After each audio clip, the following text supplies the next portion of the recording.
Please note that this episode contains content that may be alarming to some listeners, as it includes mention of rape, suicide, and child abuse. Discretion is advised. Welcome to the Longest Day podcast. I'm Leah, your host and the founder of Broadstairs Consulting. We help rebuild relationships and facilitate effective dialogue. We are convinced that people matter and that conversations count, so we started The Longest Day, a series of conversations where we learn from the resilience, determination, and candor of our guests. As they look back on their longest days, our hope is that it will empower you to look forward. We hope their stories will be a part of shaping yours. Rick Torrison is a transformational leader and growth catalyst with over 25 years of experience in personal growth and team building. As a certified executive director of the John Maxwell team, he's qualified to facilitate, speak, train, and coach individuals and groups in leadership development, professional skills, and personal growth. Additionally, Rick specializes in communication and conflict resolution training as a DISC facilitator and trainer. In January 2024, Rick published his first book, Born Limitless, which draws on his experiences of self-discovery and growth, empowering readers to crush limiting beliefs that hold them back. It's been brilliant to hear a bit of Rick's story on The Longest Day this week. I hope you enjoy this episode. Rick, thank you for your time. Thank you for your willingness to come on The Longest Day podcast. Why don't you tell our listeners about your longest day? And I would love to do that. I'd love to just honor you, Leah, and say thank you for letting me be on here before we get into that conversation. And I have been tracking, listening to your podcast, watching what you're doing. I try to prepare before I come on. And I just got to tell you, and all your listeners already know this, man, I love what you're doing. I love the message. I love the question. I love the dialogue. I'm so excited to be able to be here with you and to share that, because I think our longest days are part of our foundation of our story of who we are, right? That shaped everything about where we are. And I don't think people think about that impact. And so I thank you for the opportunity. I love this podcast. You've become one of my favorites. I've started following you and listening. So thank you for the opportunity to be here with you. So my longest day was a day that shaped and marked so many things for me and my wife and my family. I have two adopted children. They were adopted from birth. We were in the hospital when they were born.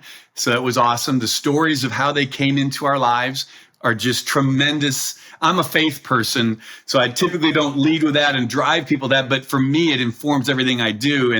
And so, the story of how they got there was nothing but a miraculous story of how they aligned with us. And those were long days, but amazing days. This one though, so both of my children were adopted. My daughter's biracial. She's actually African-American. My son kind of looks like us. They both have their stories, and I have longest day stories with each of them that still go on to today as we grow and mature with my kids. My son's now 30. My daughter's 25.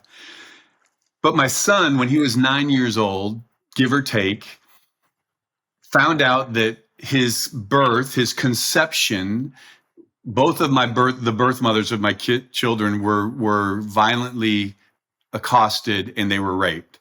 So the conception of my children was in a violent act. The birth mothers, amazing heroes in my life, chose life when all the world around them said, you know what? These kids weren't expected. They weren't what you desired. They weren't, all these things that basically said those lives don't really matter. No one said that directly, but that was you matter. And I get all that. So this isn't about choice and life and all that, right? This is really just about a story. But my son found out at 9 years old that his birth mother was raped. That's how he was conceived. We didn't know he found out. So he had a relationship with his birth mother. There's so much to the story. I'm going to try to keep it really tight. And so as he was hitting puberty and growing and moving through things, he had this understanding in the back of his mind that said, I was conceived in violence, therefore I must be violent. I must be angry. I'm not accepted. I'm not okay. I'm not enough. I wasn't wanted. I've been abandoned. And even though he was in a loving home and a loving family from day one, supportive network, just everything that you would say, this is a healthy environment. We had our issues, but a healthy environment. He had inside of him brewing this idea that I am my identity has no value and no worth. So my longest day comes through a series of outbursts and anger and suicide attempts that were more cries for help. And I remember going through an evening where my son had a violent, angry outburst. And it wasn't drugs, it wasn't alcohol, it wasn't girls, it was this internal rage of identity that would come out in anger, and then it would be just against everything that was around him. So it was internally this rage that he felt and he didn't know how to deal with. And he had this episode one night, and I remember looking in his eyes as he was just yelling and cursing and saying, and he started saying, "I don't want to live. I would be better off if I was dead." And I saw something in his eyes that shifted where I said, you know what? This isn't just a cry for help. He's actually contemplating what that might look like. And my wife and I felt it in that moment. We thought, okay, this has shifted. Something shifted that was a cry of help to maybe this is actually the solution. And we had to make a decision in the next 24 hours that we needed help. We didn't know what to do, how to do it, how to engage it. We had been through a journey with him. And so we started looking for outside assistance, opportunities and places that might be able to come alongside him and stop this trajectory that we saw unfolding. He was heading down a road that we didn't see a good outcome and weren't sure how to break in. And so we ended up finding, through a lot of prayer, through relationship and networking, a boarding school. The boarding school was in South Carolina. And we knew that we needed to make this shift. We needed help. He needed to be in a safe environment where he could work through his anger and emotions. And so we made the decision to take him there. The crazy thing is a few days before I was working out and playing basketball, and I ruptured my Achilles. So the Achilles in my left ankle rolled into my calf and my foot 2 days before all of this blew up. So I'm in a boot knowing I need to have surgery, but I can't have the surgery yet. So I can't fly. We couldn't get on a plane. So that longest day began with us telling my son that he was no longer, I haven't told this story for a while, that we needed to get help. And so we got in a car, and he and my wife and my daughter flew. My son and I drove, and he sat in the seat next to me from Houston, Texas to, it was actually North Carolina, to Asheville, North Carolina, outside of Asheville. The longest drive I'd ever been on in my life. Because we both knew where we were headed. We didn't know what to expect. He was mad and angry at me. How could we do this? We're just abandoning him again. He's being abandoned like he has been his whole life. And I remember taking him and getting there, and there's a point where you've got to drop him off and he needs to stay there. And my wife and daughter were there. They had gotten a ride to where we were at the boarding school. And they got in the car with me. My daughter's 3 years younger, so she's about 6, 7 at the time, watching all of this.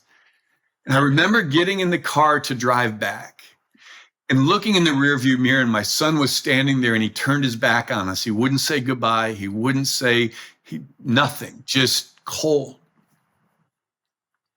And we had to make that drive back, just the three of us, silent, didn't know what to say, crying the whole way.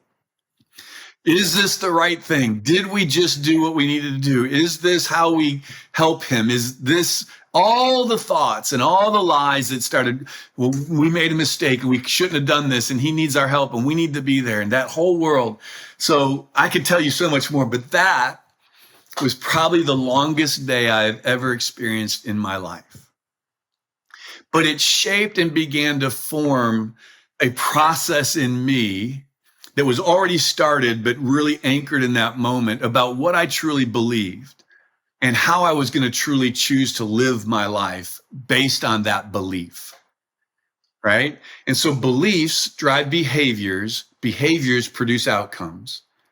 If we don't like the outcomes, we try to change our behaviors. We just deal with, so what we were doing with my son, we'll go to counseling, we'll create systems, we'll create discipline, we'll do all these things behaviorally, behavior modification. We need to change the behavior so we don't keep ending up in the same place. Is we don't understand that every behavior comes from a belief. And if we don't address the belief that's driving the behavior change is unsustainable.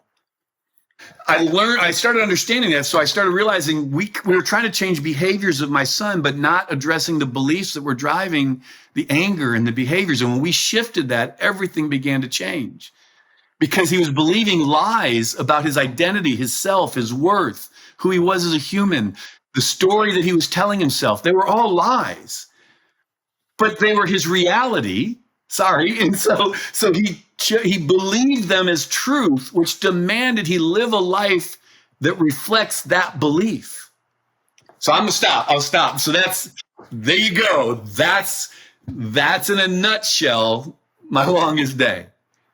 First of all, I'm sorry that your family had to experience that.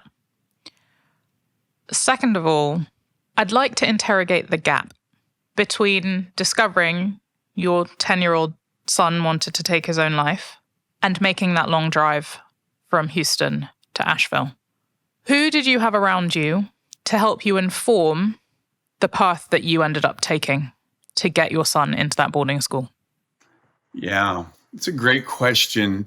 I had a great community around me, but here's what I've learned and discovered along the way is, one, guilt and shame keeps us from really telling the story. Because we should be better parents than that. I'm a pastor. My son. So there was initial stages of how do we hide this or cover it or deal with it internally and not let anyone know, because how could we have this going on in our family? Look at this perfect couple and family, and they adopted these kids and they're pastors and business leaders and owners. And, there's no way this could be going on. So there was that place we had to initially realize that we didn't need to bring the whole world into this. It wasn't a broadcast, but we also couldn't live with this as if it wasn't really happening, right? And so we had to make a decision to live in a transparent manner, that this is where our life is and what we're wrestling with right now, and we're not sure how to best go through it. I'll tell you another thing that was really struggle. Everyone, especially in the church world, would say, oh, it's going to be okay. He's going to be okay, right? They would say, God's got a plan and a future and a hope for him, and he's so talented. So there's this, it's going to work out. And I got so sick of hearing that. I got so frustrated and so angry because I said, how do you know? How do you know it's going to be okay? Because they're trying to encourage me. I understood their heart. We're with you. It'll be okay. But I'd also been in ministry at that point for a while, and I was a youth minister. I had buried 3 kids who had committed suicide prior to that were in the youth ministry or in our high schools that I was a part of. And I said to someone one day, I said, didn't God have a plan for each of them? Wasn't all of them had a future and a hope? Wasn't the same thing you're saying about my son true for them? But why? So how do you know it's going to be okay? The okay defined was, he's going to live, he's going to be successful, he's going to do all that. And I had to wrestle with a different understanding of okay, one that I couldn't control. And so we let people in, but that was also a challenge because they wanted to help, but they didn't understand. So I started reaching out and looking outside the community to places and people that would be referred. And I found an amazing boarding school that I'm still partnered with that saved my son's life. He would tell you that experience changed and saved his life, because it did, but we didn't know it at the time, right? You don't know it's going to. You hope, you pray, you believe, you have faith, you struggle, you wrestle, but it was the perfect situation for him in that moment, and we're thankful for that. It's still been a journey and a wrestling. It hasn't been perfect, but anyways, I don't know if I answered your question, but. Well, you mentioned weeping and looking in the rearview mirror as you drove away from the school. How did you make peace with the fact that you made the best decision that you could for your son with the information you had at the time? Well, that's how. I had to believe that we made the best decision with the information we had at the time for his life and his future. I had to determine and stake and say, right or wrong, no matter what happens, this is a decision we made. I'm not going to regret it, question it, hold it up. There's a mistake. My wife and I chose that decision. Our family chose that decision. And now we're going to ride it all the way through. No regrets, no second guessing, because it wouldn't do us any good. Here's the other thing that happened is I had a real encounter in this process for me about what okay means. And it came down to this reality that basically the hardest thing I had. So in this process of the suicide attempts, I was woken up in the middle of the night one night. I just felt this. My son was living in the house with us. At the other end of the house, there was a small garage. And I just woke up with this foreboding. I need to go check on him. He was sitting in the garage with the truck running with the gas pipe, by the gas pipe. Okay. I opened the garage and there he was. And I'm wrestling so we stop all that. We work through that moment, but I'm wrestling with God. I'm like, what? I don't know. I can't live this way. My anxiety, my life, my health, my family, everything is taking a toll. And I don't know if I can be there and save him. I don't know if I'll awake every time something happens. I can't live like this. And I'm undone. I am I don't know what to do. And I had this overwhelming sense that said, okay, live or die, it's going to be okay. Can you trust me in eternity? Can you trust me in the answer isn't necessarily live or die, and it's only okay if he lives? Can it be okay if he doesn't? Is he yours or is he mine? This was the conversation. Did I plan to put him in your family? Did I choose you because I knew what he was going to go through to steward his life? Do you trust that I understood and knew the best place for him was with you and your wife, knowing the challenges he was going to face? So I had to let go and release and say, okay, I trust you. I trust this. I trust that situation. I can't keep living like this. He is not mine. He is yours. He was yours. And this is my faith. So I'm talking to God. I'm like, he's yours, not mine. You called me to steward him. So I'm going to steward the best I can. But ultimately, I have to release this process. I'm not saying it was easy and overnight I was like, woo, this is all good. But that was a pivotal moment in my life and my family's life to say, you know what? We've got to just trust that it's going to be okay. And okay doesn't mean it's going to end up like I want it to. Maybe, but it doesn't mean that. I'm pretty sure that your ministry was transformed in ways that you could not have possibly anticipated by this experience. Yeah. My question for you is this. What did you learn about yourself in the process of enduring those long days? Yeah, it's that I'm not who I thought I was. I'm not the one sitting on the throne. That control is not the way through life. It was the humility of the realization that my life is not my own.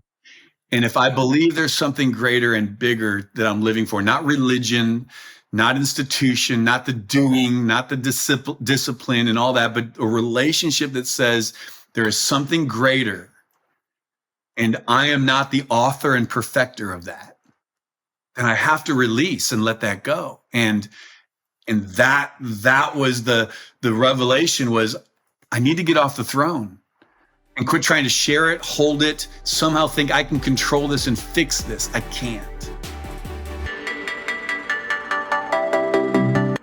Well-being. You know the facts. Things are worse than ever. Burnout, trauma, absence, attrition. Leaders are tired of the empty gesturing about mental health. Leaders are resigned to ticking boxes, obliged to throw money away on medically flimsy, temporary solutions that have failed workforces.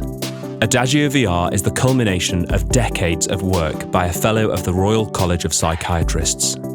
Partners of the NHS and Oxford University, this is the world's first ever virtual reality program using clinical therapeutics accessible anywhere. Take meaningful action. Remove the need to cope. Adagio VR. How has your longest day, that process of transformation, growth, and spiritual development, propelled you into what you're doing now? Yeah. There's so many other moments and stories with that, but it's an anchor place for me in the revelation and realization that many of the situations that we find ourselves in are results of, if I go back with that framework, results, behavior, belief, but I go one step back farther. Where does our belief come from? Our beliefs come from how we interpret life's experiences, not the experience itself, but how I interpret. I have another story. I was abused by a babysitter at 6 years old. Terrible story, not good, single mom, all that stuff. I don't want to get into that's not the issue. The issue is I want you to understand what happened. So this happened to me. I'm a young human and I'm interpreting that experience. I must be bad. I must deserve this. I must have asked for this.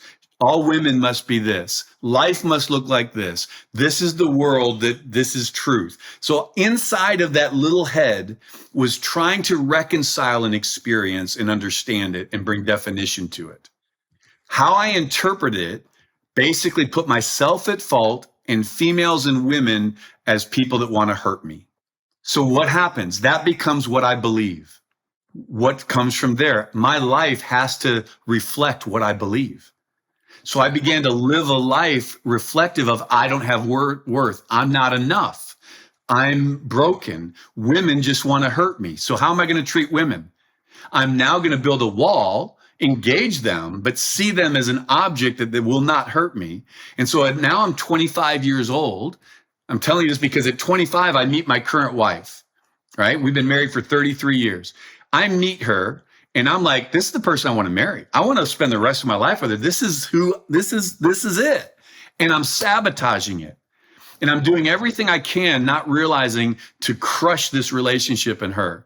And as I was going tension with, I want to be with her the rest of my life, yet I'm just going to ruin this thing. I had to start asking myself some questions and looking in the rearview mirror and going, oh my gosh, all of these broken relationships with women along my life's path. What is up with that?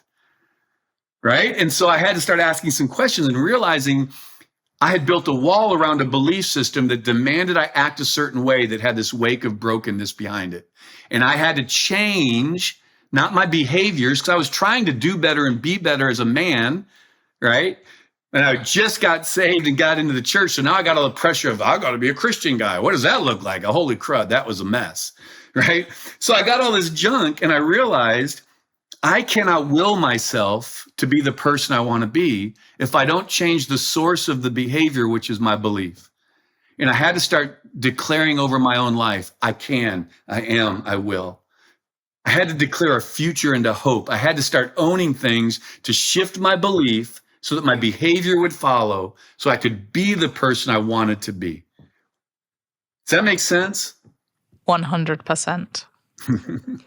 As you have become the person that you wanted to be, please tell us how that has helped you love and support your son. Yeah, great question. I'll tell you another story that really shifted that for me. So I'm working through all this, working on my mindset and my beliefs, my faith, my prayer, just kind of anchoring into some core things, but still struggling. So prior to him going to the boarding school, there was another moment. It was a long day. We had taken kind of a break, and he and I moved away for a little while to a ministry that we both supported and loved. And I thought it would be a great we were trying to do hey, let's do this for a while. He and I, my wife and daughter, stayed home, and for a couple months we went together. During that time that we were there, it was transformative, but he was angry with me the whole time. He was cursing me every night to go to sleep. it was just, and then I would get defensive and I would stand back and say, hey, I'm your dad. You can't talk to me like this. And we're here to do this. And I'm about this. And the things I was saying to him was true. And it was love and it was a future, but it was built from offense, my own offendedness, my own frustration, my own defendedness. All those things were inside of me, that energy. So no matter what I said, even though the words were true, the energy behind the words told him something different. I had an encounter there. Again, it's a faith encounter. It's not like I have these all the time. It's just this moment where I'm just crying out for my son. I'm like, Lord, I don't know what to do. I don't know how to do this. I want his life is all I care about is how do we get there? And all of a sudden I got this overwhelming thing and a man came up behind me, put his hands on my shoulders and he saw me weeping. He put his hands on my shoulders and he whispered in my ear, but it sounded like he was yelling. And he said, do you not understand how much I love you? Do you not realize that I created you and knit you together in your mother's womb? Do you not understand that you're my son and there's nothing you can do to change that? He said this, do you not understand that there's nothing you can do to cause me to love you more than I do right now? And there's nothing you can do to cause me to love you less than I do right now. The full measure of my love is yours and you don't have a say in it. And it's not dependent on anything you do or don't do. I lost it. I was like, oh. And it overwhelmed me. And I thought, that's the message to my son. He needs to know I'm not leaving. He needs to know I'm not going anywhere. He needs to know that there's nothing he can do or say to cause me to love him any more or less than I do in this moment. That my love's not dependent upon something that he does or doesn't do. And I went home that night and I looked him in the eye in his rage and anger and I told him that. I said, so say what you want, do what you want. I'm not going anywhere. My love isn't conditional based on how you act or don't act. And so it's okay. That shifted everything. Now, I'm still a work in progress. I wasn't perfect at it, but that anchored me to realize that unconditional place that says, I'm not going anywhere. And you can't earn what I'm giving you. It's yours. And that changed everything for him and for me in our journey. You got me deep. Like you got me going places I hadn't gone to for a while. I'm like, come on now, Leah, this is, where's the laughter and the joy? Let's just tell jokes or something. Okay, well, here's one for you, Rick. The other anchors that we have in our life involve sustenance. If you had to live your longest day again, what food would you choose to fuel it? My wife and I are foodies, so we love food. Man, what would I choose? If it was just me eating and not my wife, like if it was just for me, I would choose something different because there's something she doesn't like that I really like. So I would probably go with noodles, like a Vietnamese restaurant with hand-pulled noodles, right? Some bao, and hand-pulled noodles with some chicken, and that would probably be, I'd feel miserable after it, but that would make me happy while I'm eating it. Or if I really just want to get down and dirty with it, I just eat a big old key lime pie. I'm a key lime pie aficionado. I've got 100 pictures of key lime pies on my phone. Everywhere we go, we have key lime pie. I test to see if I like. My kids and family tell me I need to start a key lime pie blog. There's a key lime pie in my fridge right now, and there's always a key lime pie in my fridge. Just want you to know. So that is my weakness. But if I was really just going to go to it, this is my last meal, and I'm going home after this thing, I'm eating key lime pie all day long. I'm amazed that we have such wide-ranging food choices on the longest day, and we have not yet had an entry for noodles or key lime pie. Rick, there are so many things that... I like to be the first. You could be the first. There are so many things that we could talk about, and maybe in years to come, we'll have to have a sequel. But thank you so much for your vulnerability. Thank you for sharing your story. I look forward to reading your book, which is on its way to my house as we speak. And I hope that, if nothing else, that this has been cathartic. It's been awesome. I love telling the story. I just would say to your people that are listening, a couple things. One, my son is 30. He's engaged, still working through stuff, but he is a good man. He's going to be an amazing husband and father one day. And my daughter, who has her own story, I've got my longest days with her. She's 25, and she is working out life and making hard decisions every day and becoming the woman that I know that she was called and created to be. So both of my children are in the process, but they're healthy and they are working it out. And so I just want people to know it's a rough story and a rough journey, but that's where we sit today. And it's a good thing. And so, yeah, I didn't want to leave people thinking, well, what happened to his son and where is he at? What's going on? He's doing well, still working through stuff, but we all are. So all day, every day. Yes, well, ma'am. you. Thank you for giving us peace. Yeah, absolutely.